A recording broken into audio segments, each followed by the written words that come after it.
cukup miris melihat bagaimana fenomena seorang anak di bawah 18 tahun bersama kakaknya itu mencoba untuk menjual ginjal untuk membantu terkait dengan keuangan untuk proses hukum ibunya. Ini kita bisa melihat dari 3 segi ya. Yang pertama adalah tentunya dari segi aspek legalitas daripada donor ginjal. Jadi untuk donor organ seperti misalnya ginjal, kornea, mata, itu semua sudah ada aturannya di dalam Undang-Undang Kesehatan termasuk di UU 17 tahun 2023 di mana ini tidak boleh diperjualbelikan dan semuanya sudah ada aturan dari segi hukum, administratif, lalu juga dari segi fisik ya, artinya bagaimana pemeriksaan daripada calon penerima donor maupun calon pendonor. Jadi yang pertama adalah tidak dibenarkan untuk menjual beli organ. Yang kedua adalah dari segi kesehatan fisik.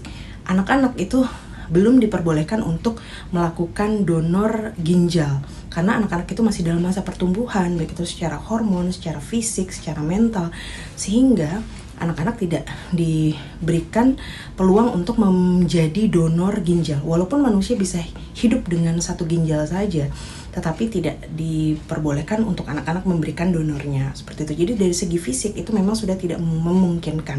Dan yang ketiga dari segi mental, di sini yang pertama adalah tentunya pamong dan aparat setempat, terutama juga bagaimana pemerintah setempat, juga bagaimana legislatif, DPR, Kementerian Perlindungan Perempuan dan Anak, lalu juga Kementerian Kesehatan, juga bagaimana dari LSM seperti Komnas Anak dan lain sebagainya itu turut membantu mencari tahu terkait dengan anak tersebut.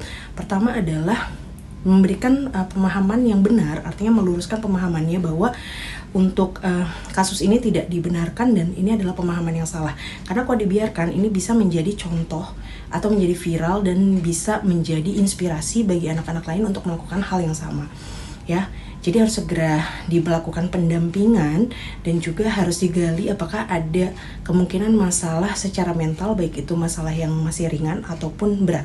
Misalnya apakah anak ini punya gangguan impulsif, apakah juga punya gangguan kepribadian sehingga sangat ketergantungan dan sangat sedih terhadap anaknya, dan apakah ada tanda-tanda depresi, cemas dan lain sebagainya.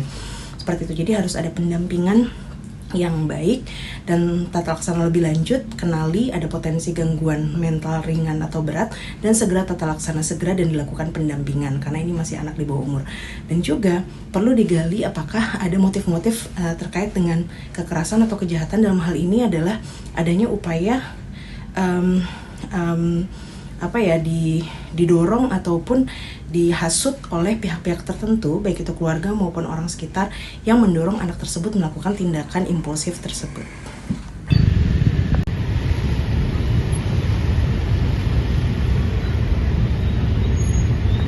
Jangan lupa subscribe ya.